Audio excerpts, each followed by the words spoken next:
তাপমাত্রা দক্ষিণবঙ্গে গত দুদিনে অনেকটাই কমে গেছে, স্বাভাবিকের নিচে নেমে গেছে অনেক জায়গাতেই। যেমন পশ্চিমের জেলাগুলো বিশেষ করে পুরুলিয়া 7 ডিগ্রির কাছাকাছি রয়েছে, বীরভূমে 8 ডিগ্রির কাছাকাছি, পশ্চিম বর্ধমান বাঁকুড়া এসব জেলাগুলো 9-10 ডিগ্রির কাছাকাছি নেমে গেছে সর্বনিম্ন তাপমাত্রাটা। তো আগামী 24 ঘন্টায় খুব একটা পরিবর্তন নেই, হয়তো সামান্য আরেকটু কমতে পারে রাতের তাপমাত্রাটা। শৈত্যপ্রবাহের সতর্কতা থাকছে পশ্চিমের কয়েকটা জেলায়, বিশেষ করে পূর্ব পশ্চিম বর্ধমান, বীরভূম, পুরুলিয়া, ঝাড়গ্রাম এই জেলাগুলো আগামী 24 ঘন্টার জন্য।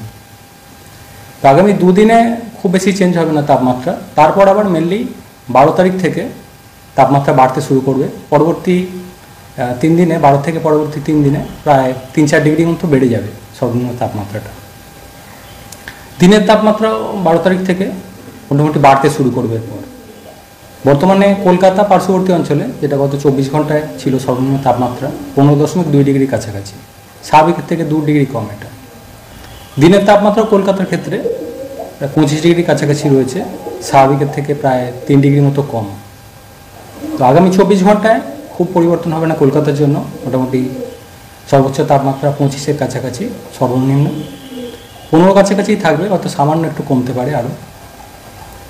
12 থেকে আবার পরবর্তী প্রায় 3 দিনে কলকাতার ক্ষেত্রেও সর্বনিম্ন তাপমাত্রা বেশ খানিকটা বেড়ে যাবে, প্রায় 3-4 ডিগ্রি মতো। দিনের তাপমাত্রাও তারপর বাড়তে থাকবে। বৃষ্টিপাত 12 তারিখ পর্যন্ত তো নেই, 12 পর্যন্ত দক্ষিণবঙ্গ উত্তরবঙ্গ দু জায়গাতেই শুষ্ক পরিষ্কার ওয়েদারই থাকবে মেনলি। 13 তারিখে কিছুটা সম্ভাবনা থাকছে খুব হালকা বৃষ্টির, পশ্চিমের দিকে 2-1টা জেলায়, যেমন পুরুলিয়া, বাঁকুড়া, পশ্চিম বর্ধমান, থাকলেও খুব হালকা ধরনের 2-1 জায়গায় তো থাকতে পারে। 14 তারিখে পশ্চিমের জেলাগুলো 2-1 জায়গায় হালকা বৃষ্টির সম্ভাবনা থাকছে। আর 15 তারিখেও দক্ষিণবঙ্গের জেলাগুলিতে, বিভিন্ন জেলাগুলিতেই 2-1 জায়গায় হালকা বৃষ্টির সম্ভাবনা থাকছে। ফার্দার আপডেট আবার পরে জানানো হবে 14-15 তারিখের ওয়েদারের ব্যাপারে। উত্তরবঙ্গের জন্য শুষ্ক ওয়েদারই আগামী 5-6 দিন থাকবে। তাপমাত্রা উত্তরের জেলাগুলোতেও অনেকটাই কমেছে, বর্তমানে স্বাভাবিকের থেকে কমই রয়েছে। আর উত্তর দক্ষিণ দিনাজপুর এই সাইডটাতে শৈত্যপ্রবাহের সতর্কতা থাকছে আগামী 24 ঘন্টার জন্য। শৈত্যপ্রবাহ বলতে যেটা বোঝানো হয়, সর্বনিম্ন তাপমাত্রা 10 ডিগ্রির নিচে এবং স্বাভাবিকের থেকে প্রায় 5 ডিগ্রি মতো কম। তাপমাত্রা উত্তরবঙ্গের উত্তরের জেলাগুলো হয়তো 12 তারিখের পর সামান্য একটু হয়তো বাড়বে, তবে উত্তরবঙ্গের যে নিচের জেলাগুলো রয়েছে 12 তারিখের পর এখানেও তাপমাত্রা কিছুটা বাড়বে।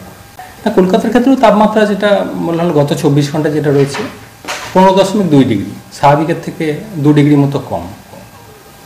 তো পশ্চিমের জেলাগুলো অনেকটাই কম রয়েছে, আরও অনেকটাই ডিফারেন্স রয়েছে, যেহেতু সমুদ্রের কাছাকাছি এলাকাগুলো জলীয় বাষ্পের পরিমাণ কিছুটা বেশি থাকে।